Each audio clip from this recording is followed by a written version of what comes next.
Hi, you're spending 3 hours of your weekend watching a sports game that will likely disappoint you in the end. Yes, this is a National Football League, which turns out to be the most popular sport in the US. Every Sunday, most Americans lazily sit on their couches and watch football. So then, what has the NFL gone through to become what it is today? Well, back then, the NFL wasn't even the NFL. It wasn't even football. It was rugby, a popular sport of running and tackling played in the northeastern colleges of America. In 1876, a rugby player from Yale University named Walter Camp came up with the idea of making a more modernized version of rugby and association football. And just like that, American football was born. Camp introduced fundamentals such as a line of scrimmage, snap, quarterback, and set of downs into the Intercollegiate Football Association. Soon, the first professional gridiron football game was played in November of 1892. With a spheric oval-shaped pigskin ball, the offense had to run the ball down the 110-yard field and cross a goal line to score a touchdown while the defense tried to stop them. 11 players would be on both sides of the field, consisting of a quarterback, running back, and offensive and defensive linemen. The offense would have 4 downs to cross 10 yards to gain a new set of downs, with the play being over when the player yielding the ball was down by contact or out of bounds. On 4th down, you could either punt to the opposing team, kick a field goal into the soccer goal posts, or go for it, which could result in a turnover on downs. The first team to 6 points won.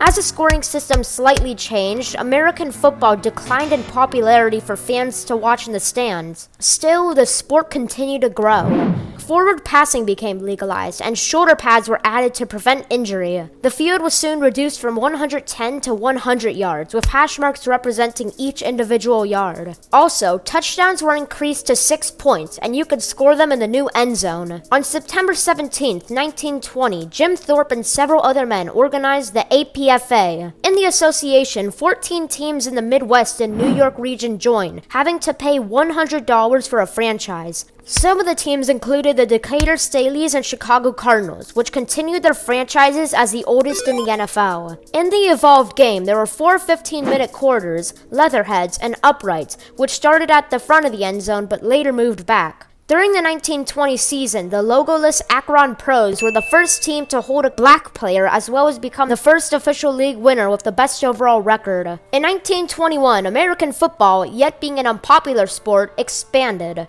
8 teams, including the Green Bay Packers, joined, and the Decatur Staleys moved to Chicago to later become the adult version of their baseball team under the Papa Bear. The Bears and Packers would become one of the oldest and best rivalries in sports. The following year, the APFA changed their association name to the National Football League. Little did they know, the NFL would later become one of the most widely regarded sports in America. The Packers became the first and only publicly owned team by the die-hard Green Bay fans, and Soldier Field became the first stadium built in the NFL. Snap, the New York Giants have been added. Scrap, the league expanded out west. Crap. The NFL just lost half of its teams. The Great Depression has struck, and the league's not doing too well financially. Although, Red Grange, the galloping ghost, grasped crowds with his great runs. In the 1930s, the NFL finally put the QB's throwing ability to use by adding the wide receiver.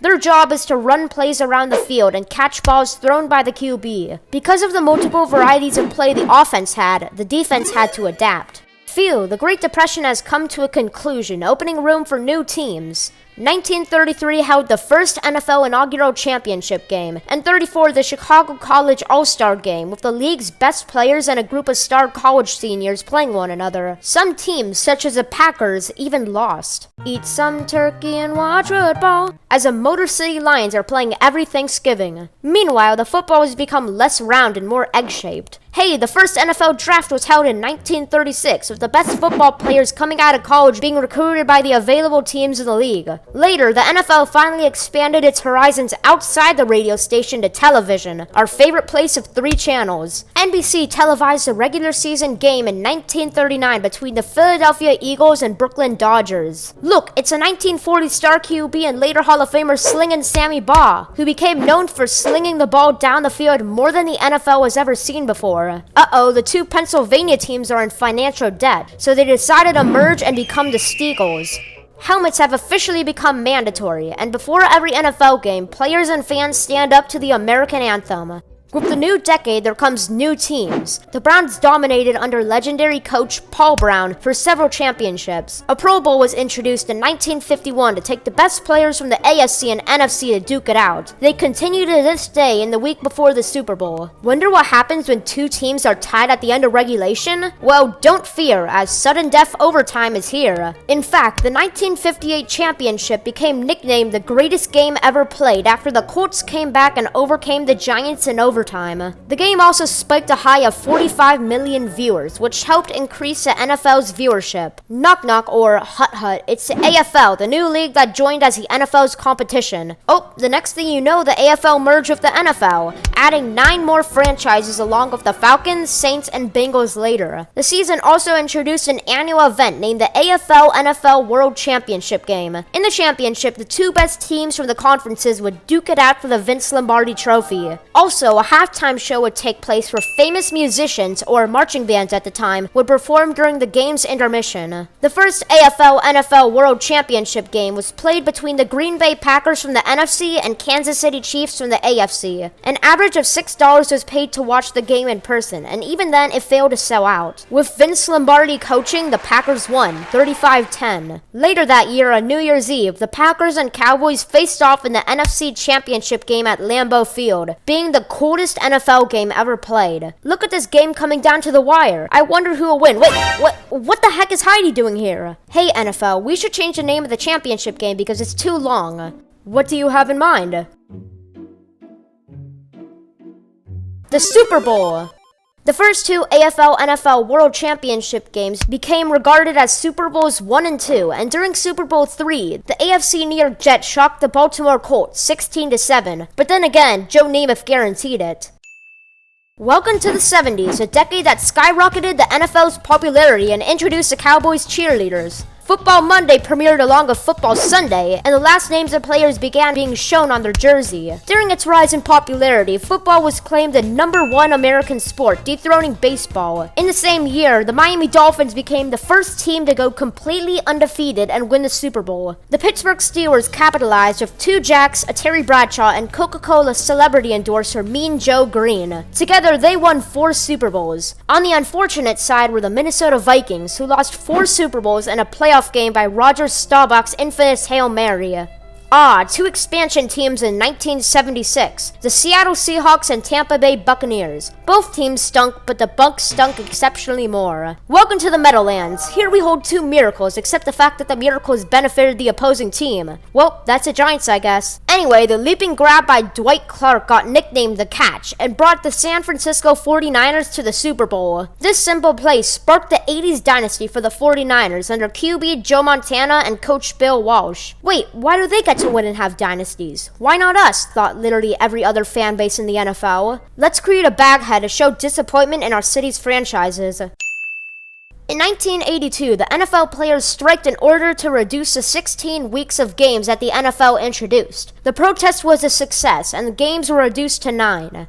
A new QB by the name of Dan Marino was introduced to the Dolphins in '83. In his 17 long seasons, he broke multiple passing records but failed to win a Super Bowl, being claimed the best quarterback not to do so. Look at this guy snap his leg on Monday Night Football.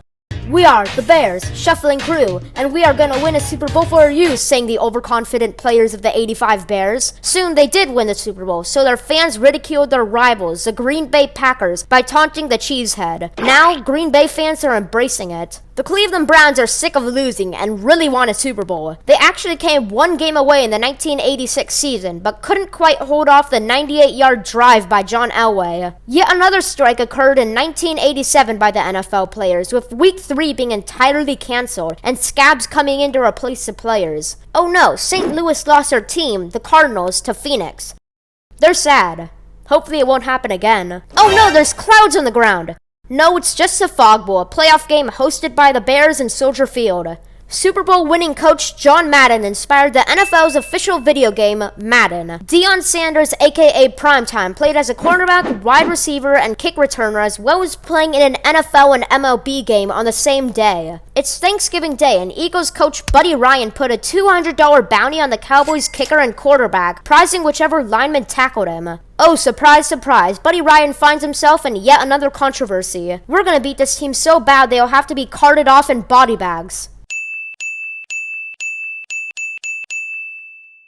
The NFL has gone international, expanding to Europe to form a new league. Sadly, it declined in popularity and eventually failed. In the AFC wildcard game, the Houston Oilers blew a huge lead in the second half to the Buffalo Bills. Well, at least it wasn't the Super Bowl. The NFL free agent system was introduced in March of '93, holding exclusive rights for restricted and unrestricted free agents. The following year, the NFL introduced salary caps to control a team's spending on players' salaries.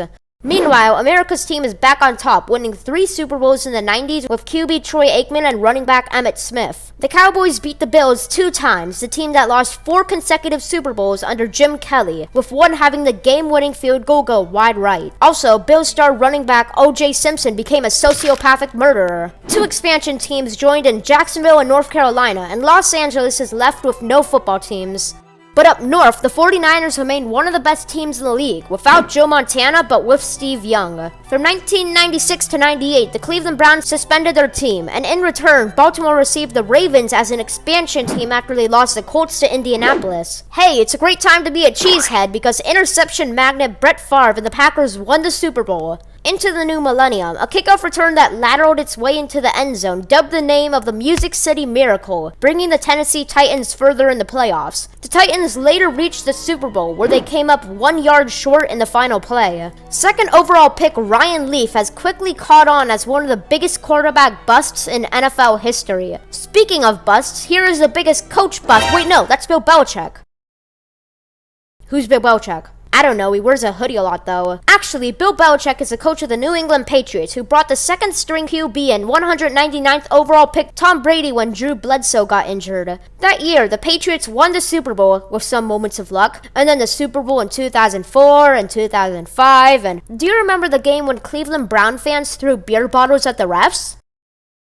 Woo! Finally, the 32nd and last team added to the NFL to this day are the Houston Texans. A wardrobe malfunction just occurred in the Super Bowl halftime show by Janet Jackson. As her career toppled, Deion Sanders-like kick returner Devin Hester went up, scoring 18 return touchdowns of the Bears, including 1 in the Super Bowl. Meanwhile, NFL games started debuting every Thursday night in 2006. Teams tend to hate it. The Manning brothers have ascended into popularity and given hope to their teams as their star QBs. Peyton and Eli both won 2 Super Bowls, Peyton on 2 different teams and Eli against the Patriots twice. Dear London, is it okay if we host a few games in your city every year and maybe you can eventually establish a franchise in the NFL to increase international audience?